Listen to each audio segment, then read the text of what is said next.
Welcome to Elements of Mechanical Engineering, Module 1. Today class will discuss about steam, how steam can be formed. It's nothing but formation of steam, and we should learn about some of the important thermodynamic properties of steam. So along with some of the simple numerical problems on steam formation. So this is about last topic in the first module. So this is entirely new topic. You know what is steam, and we already studied some of the turbines, that is steam turbine, in order to generate the power. So how to generate steam you already know, but today we have to know how to what are the method of formation of steam.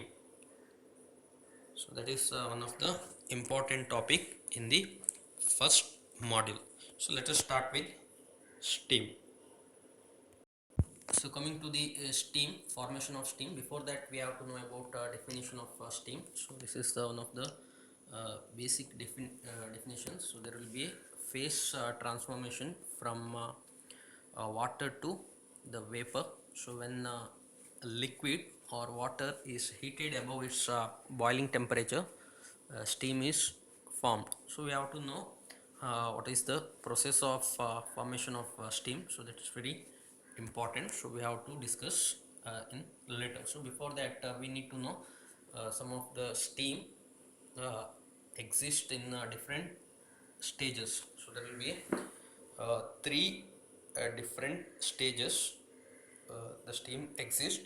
So one such stage is wet steam, another one we call it as dry steam, and third one is superheated steam. So that we'll discuss through temperature versus enthalpy diagram. So before that we should know one of the important experiment, that is steam generation experiment, is conducted to know all the properties of steam, such as pressure, temperature, specific volume. So whatever the properties, so that can be we have to know about all the properties of steam, so by conducting one experiment. So that experiment will discuss now. So this is the experiment. There is a set of figure A, B, C, D, E. So here they consider 1 kg of water at 0 degree Celsius, and this is fitted with the freely moving piston. So you can see here, this is piston cylinder arrangement, and 1 kg of water, so that is taken into the consideration, and a weight W is placed over the piston. So you can see in the figure A. So the weight of the piston and weight of the weight W, that placed over the piston, and that will exert constant pressure P on the water. So you can see here, so if you place a piston along with the whatever the load or weight W, so that will exert always some kind of pressure on the water. So this is the first before starting experiment we have to keep this such that water should be at 0 degree Celsius. Now what will happen? So let V will be the V is the volume of the water, that is the volume occupied by the water in the cylinder. So this is entire thing is cylinder, and there will be piston, and 1 kg of water is taken into the consideration, and we kept one load over the piston. So piston, you know function of piston, the piston will always reciprocate inside the cylinder, so it will give to and fro motion inside the cylinder. So the condition of water at 0 degree is represented by a point A on the temperature enthalpy diagram, so that you can see here. So that first diagram indicates point A, because that is the initial condition. So before changing the transformation of the phase from liquid to vapor, because here we are going to generate steam. So steam, you know how to generate from, either you can generate from solid to vapor, that also possible, because melting of ice, then again heating of water, so that also possible. But here we are, in this experiment we are going to start with liquid, say water to vapor. So that a point indicates at 0 degree, water at 0 degree Celsius, and we have consider 1 kg of water, and capital letter V is the volume occupied by the water in the cylinder. So this is a point. So TH diagram is nothing but the temperature we have to consider in y-axis, and enthalpy. So enthalpy is nothing but form of energy. We already discussed that one. So enthalpy you have to consider in x-axis. So the TH diagram stands for temperature enthalpy diagram. So now this is the point A, indicates the initial uh, condition, that is with respect to diagram A. So now we have to start heating the water. The temperature of the water will rises upon heating. So and a certain temperature, so water begins boil, so it starts evaporate. So you have to heat the water up to its saturation temperature. The temperature at which starts boiling, water starts boiling, so we called it as saturation temperature, and that is denoted as T suffix S. So in the y axis, so that is called saturation temperature. So whatever the you have to heat up to that saturation temperature, and that point is called capital letter B. So the heating of water from 0 degree to saturated temperature, so is shown in this line. That line is called AB on the TH diagram. So at this temperature, what will happen according to this figure? After heating, so there will be a slight increase in the volume of the water. So because of that one, the piston, so that will move upward in the direction, because it will exert some kind of pressure on the piston, and because of changes in the volume, so expansion will take place. So what will happen, the volume, there will be a slight increase in volume of water, so that volume we consider as Vf. So that is the V, capital letter V is the initial volume, and Vf, that is the final volume when water starts boiling at its saturation temperature Ts. So this is with respect to B. So now we reached till AB in Ts diagram, or temperature enthalpy diagram. So that is about line AB. The amount of heat that is required to raise the temperature of 1 kg of water from 0 degree to saturation temperature, that is from point A to point B at a given pressure. So that is also very important. So that heat we call it as sensible heat. So that is denoted by H suffix F. That is nothing but sensible heat. So that is nothing but total heat of water, or enthalpy of saturated water. It's also called as sensible heat. It is nothing but amount of heat added, or heat required to raise the temperature of 1 kg of water from 0 degree to saturation temperature. So that is nothing but that process is called water heating. And at 0 degree, so the water remain in water form. So at B also it's in water form, so that whatever the area under this line AB, it should be in liquid region. So that is nothing but water heating process. So that is from 0 degree to saturation temperature, say 100 degree Celsius. Now coming to the next process, that is vaporizing process, that is from B to C. So what will happen after reaching saturation temperature? If you again heat the water beyond its saturation temperature, so what will happen? If you exceed this temperature beyond this saturation temperature, the evaporation of the water takes place. So at this stage, water exists in uh, two form, that is two phase. It contains mixture of liquid as well as uh, water vapor, so occupying a volume VFG in this diagram.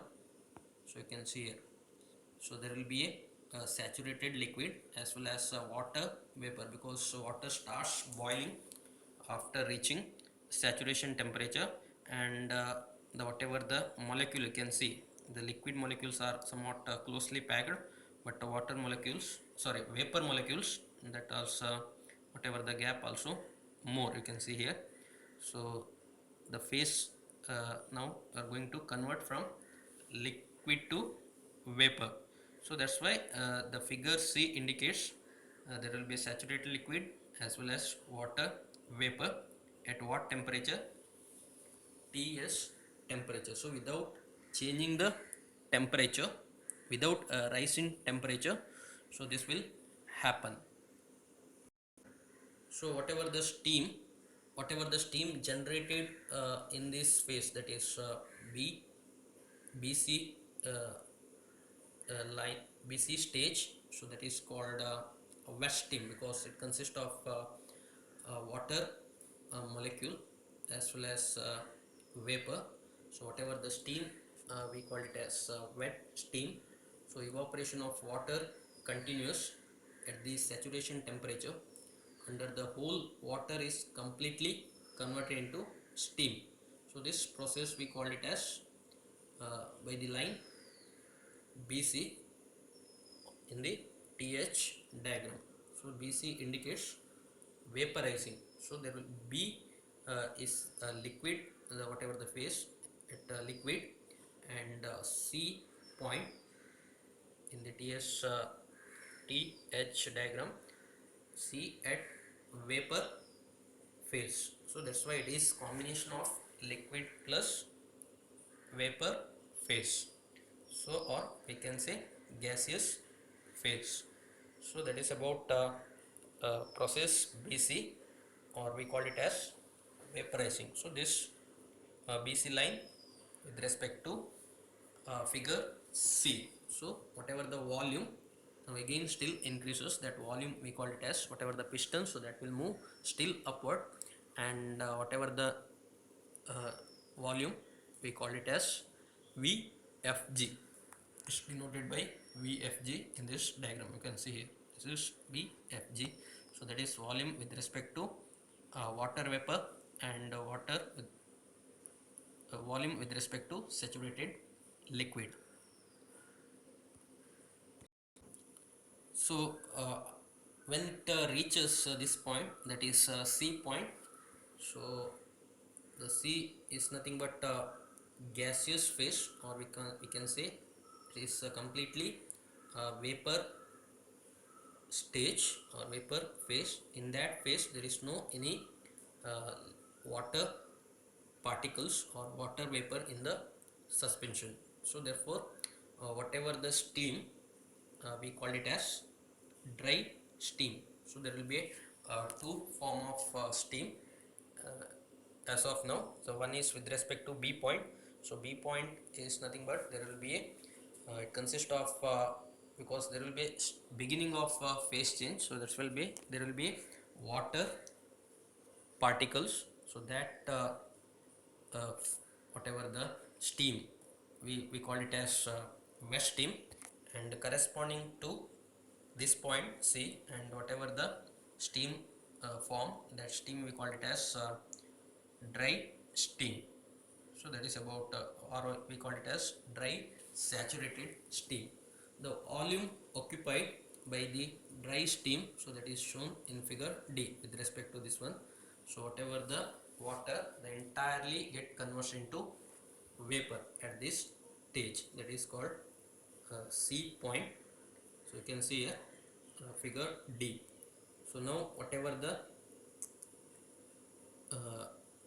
volume inside this cylinder, so that will be denoted as Vg. It's completely in vapor form. So and whatever the steam generated, that is we call it as dry steam, that is at Ts temperature. Ts temperature means at saturation temperature. Similarly, whatever the steam we uh, we form in this stage, that is with respect to diagram C, that is it's nothing but wet steam. So this is about conversion of liquid to vapor. So this region will be the BC region is nothing but vapor rising, and whatever the heat added during this process, that is denoted by HFG in x-axis. So HFG is nothing but a latent heat of evaporation. It is denoted by H suffix Fg. So it's also called enthalpy of formation. It is nothing but amount of heat required to convert 1 kg of water at saturation temperature to 1 kg of dry saturated steam at same temperature. So without changing its temperature, because you can see here the temperature remain constant from B to C. So that's why there is no change in temperature. So we whatever the heat needed to convert 1 kg of water, see at the B point is nothing but water, it's in a liquid state. At the saturation temperature we have to convert into 1 kg of dry saturated steam, so that is with respect to C at the same temperature, and you have to maintain same pressure. At the given pressure we have to convert, that is 1 kg of water at saturation temperature to 1 kg of dry saturated steam at same temperature, so that is point C. So that is nothing but latent heat. It is denoted by HFG. So HF means sensible heat, HFG means latent heat of evaporation. Now you are in point C. If you still if you supply heat, or if you heating the if you supply heat, so what will happen? The temperature of the steam increases, because already steam in uh, dry condition, or we call it as dry saturated steam. So the temperature of the steam increases above its saturation temperature, so that's why the temperature will increase. So it is to the point D. So that is nothing but this process we call it as superheating from C to D. The process of heating dry steam we call it as superheating, that is from C to D. So that is called superheating. C to D is nothing but superheating. What will happen after heating, that is from point C, the temperature of the steam increases above saturation temperature, and whatever the temperature, so that temperature we call it as superheated temperature. So you have to heat steam up to superheated temperature, so that is denoted by T suffix SUP, that is nothing but superheat temperature. Understood, right?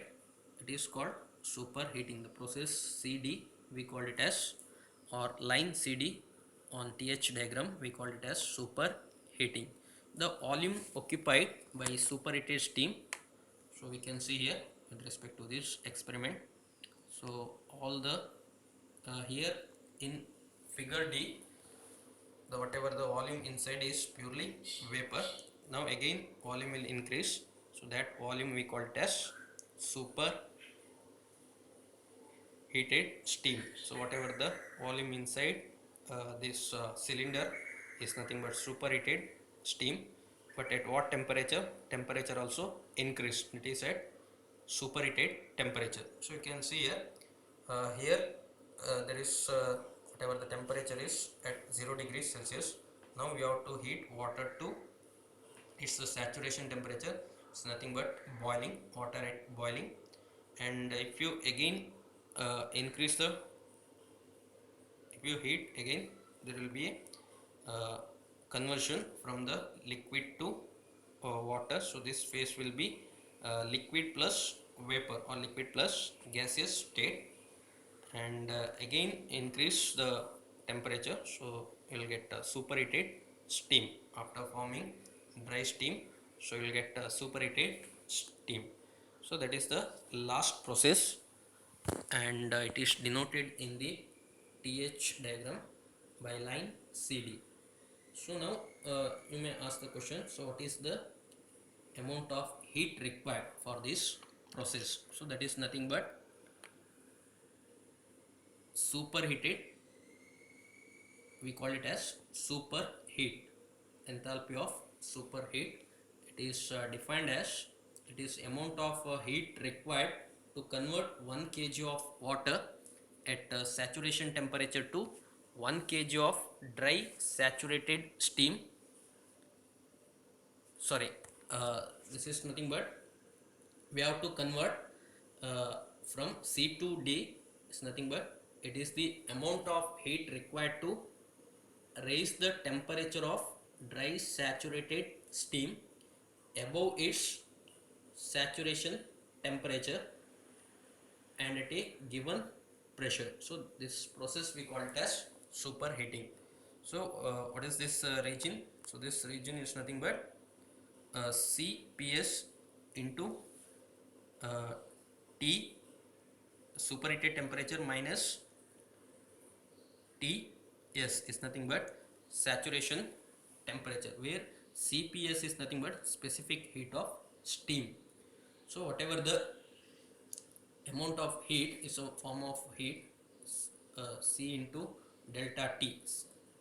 Specific heat into delta T is nothing but energy. So it is amount of heat required to raise the temperature of dry saturated steam. So at C, whatever the steam form is in the form of dry saturated steam. So you have to convert to this temperature, that is at saturation temperature at given pressure. It's nothing but enthalpy of superheat. So it is amount of heat required to raise the temperature of dry saturated steam above its saturation temperature at a given pressure. So up to superheat temperature you have to heat. So that is nothing but superheating. Now degree of superheat is nothing but it is defined as difference between superheat temperature and saturation temperature. So whatever the difference, you can see here, this difference superheated temperature to saturation temperature, that difference we call it as degree of superheat. It can be calculated as T SUP minus TS. So whatever the area under this line, that is CD line, so this region we call it as superheated region.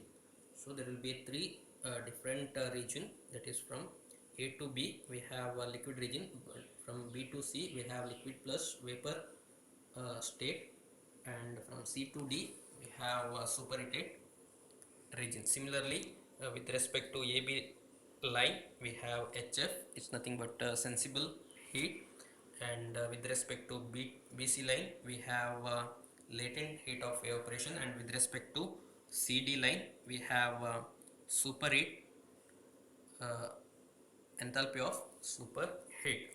So now coming to the this one Hg. So Hg is nothing but HF plus HFG is nothing but enthalpy of dry saturated steam. It is nothing but amount of heat required at a given pressure to convert 1 kg of water at 0 degree Celsius to 1 kg of dry saturated steam at saturation temperature. Similarly, we have whatever the energy or enthalpy from A to D is denoted by H SUP. Suffix SUP is nothing but superheat, enthalpy of superheat, it is nothing but it is defined as amount of heat required at a given pressure to convert 1 kg of water at 0 degree Celsius to 1 kg of superheated steam at a given superheat temperature. So it is nothing but summation of all these three, that is HF plus HFG plus CPS into T suffix SUP minus TS, or H SUP is nothing but HG plus CPS into T sub SUP minus TS is nothing but enthalpy of superheated steam. So this is about temperature enthalpy diagram. So for the steam formation, so that is from there will be a phase transformation from liquid to vapor. So initially we'll get uh, wet steam, after that we'll get dry steam, and after that we'll get superheated steam. So these are the three different stage of uh, different stages of steam. So it's one of the important topic from the exam point of view, this temperature enthalpy diagram in order to form steam. So steam is nothing but when water is heated above its boiling temperature, the steam will form. The process is explained with the help of these 5 diagrams. It is nothing but piston cylinder arrangement. uh, in, in, in that we consider 1 kg of water into consideration, so before heating. So after we have to heat, so we will get a different process. So that process will indicate it with the help of point A, B, C, D. So line AB indicates water heating, line BC indicates vaporizing, and line CD indicates superheating. So there will be a transformation of phase from initially the before there will be liquid phase, so that will be converted into liquid plus vapor, and CD is completely in a vapor form or gaseous form. So that is nothing but superheated region. So this is about temperature enthalpy diagram for steam formation. Here with some of the important properties of steam. So we already some of the property we have already covered. So the first one is dryness fraction.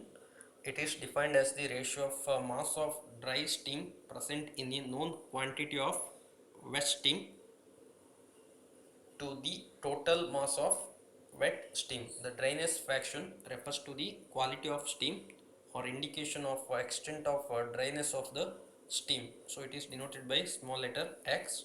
So dryness fraction is nothing but mass of dry steam present in a wet steam to the mass of wet steam. So mass of the wet steam is always consist of uh, mass of dry steam plus mass of suspended water particle. So mass of suspended water particle is denoted by mf, and mass of dry steam it is denoted by mg. So mg divided by mf plus mg. So for example, 1 kg of wet steam contains 0.9 kg of dry vapor. Then dryness fraction x equal to 0.9. For wet steam, dryness fraction ranges from 0 less than x less than 1. So for dry steam, the x value will be 1.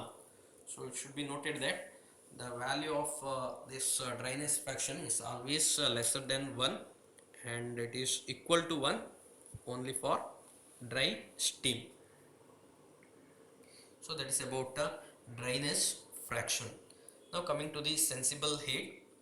So sensible heat nothing but it is denoted by HF.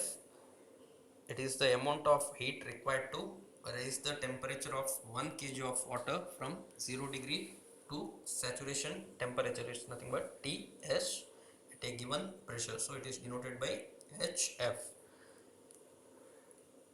Next property is latent heat of evaporation. It is the amount of heat required to convert 1 kg of water at saturation temperature TS to 1 kg of dry saturated steam at the same temperature, that is at saturation temperature and at a given pressure.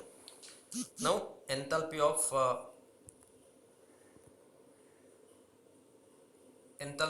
superheat, it is nothing but amount of heat required to raise the temperature of dry saturated steam above its saturation temperature and at a given pressure. So whatever the process you know, that process is called superheating. Now degree of superheat is nothing but difference between the superheat temperature and saturation temperature. It is given by uh, this equation, that is T SUP minus TS. Now enthalpy of steam. So enthalpy we already discussed in the last class. Is defined as sum of internal energy and product of pressure and volume. It is denoted as by H and expressed as in kilojoule per kg. The unit of enthalpy is kilojoule per kg. So enthalpy is given by this expression, H equal to U plus P into V. V is nothing pressure and V is nothing but volume. Now enthalpy of wet steam. Enthalpy of wet steam is defined as the amount of heat required at a given pressure to convert 1 kg of water at 0 degree Celsius to 1 kg of wet steam at a given dryness fraction. So we have to consider dryness fraction into account. Therefore it is denoted by HW. So HW is nothing but HF plus you have to multiply with X. So you know enthalpy of dry steam, HF plus Hg. It is denoted by Hg, HF plus HFg. But here you have to multiply with X. That is nothing but enthalpy of wet steam. So HF is nothing but sensible heat. HFg is nothing but latent heat or latent heat of evaporation, and X is nothing but dryness fraction. Now coming to the enthalpy of dry saturated steam. So it is defined as amount of heat required at given pressure to convert 1 kg of water at 0 degree to 1 kg of dry saturated steam at saturation temperature. It is denoted by Hg and given as Hg equal to Hf plus Hfg. So Hf is nothing but sensible heat and Hfg is nothing but latent heat of evaporation. Now coming to the enthalpy of superheated steam, it is defined as the amount of heat required at a given pressure to convert 1 kg of water at 0 degree Celsius to 1 kg of superheated steam at a given superheated temperature. So it is denoted by HSUP and given by the equation HSUP equal to Hg plus Cps into uh, T SUP minus TS. Hg is nothing but enthalpy of dry steam. T SUP means superheat temperature. TS is nothing but saturation temperature, and CPS is nothing but specific heat of superheated steam. Now coming to the specific volume of steam. Specific volume of steam is nothing but volume occupied by unit mass of steam at given temperature and pressure. It is expressed meter cube per kg. Specific means you have to divide it by kg. Volume divided by mass is nothing but meter cube per kg. Specific volume of saturated water. So it is defined as the volume occupied by 1 kg of water at saturation temperature and given pressure. It is denoted by Vf. Similarly, specific volume of wet steam. So wet steam contains a two-phase mixture of saturated water and vapor, and specific volume of wet steam is defined as the volume occupied by the saturated water and water and vapor at a given pressure. It is denoted by VW, and it's given by VW equal to X into Vg. So X is nothing but dryness fraction of the steam, and Vg is nothing but specific volume of dry steam. Now coming to the specific volume of dry saturated steam, it is defined as the volume occupied by 1 kg of dry saturated steam at saturation temperature and at a given pressure. So it is denoted by Vg. Now coming to the last one, specific volume of superheated steam. It is defined as volume occupied 1 kg of superheated steam at a superheated temperature and at a given pressure. It is denoted by VSUP. So superheated steam behaves like a perfect gas. Therefore, according to Charles' law, we have this one. The volume remains constant. So V superheated equal to Vg into T superheated divided by Ts. So now coming to the density of the steam is the mass of the steam per unit volume of the steam at a given pressure and temperature. So it is the reciprocal of specific volume. So density equal to 1 by V. So where V equal to specific volume of steam. So density of wet steam is nothing but denoted by rho W. So rho is indication of density. Rho W means density of wet steam. It is denoted by 1 divided by X into Vg. So X is nothing but dryness factor. So if X equal to 1 when the steam is dry. So density of dry steam is given by rho G. G indicates dry steam is equal to 1 divided by Vg.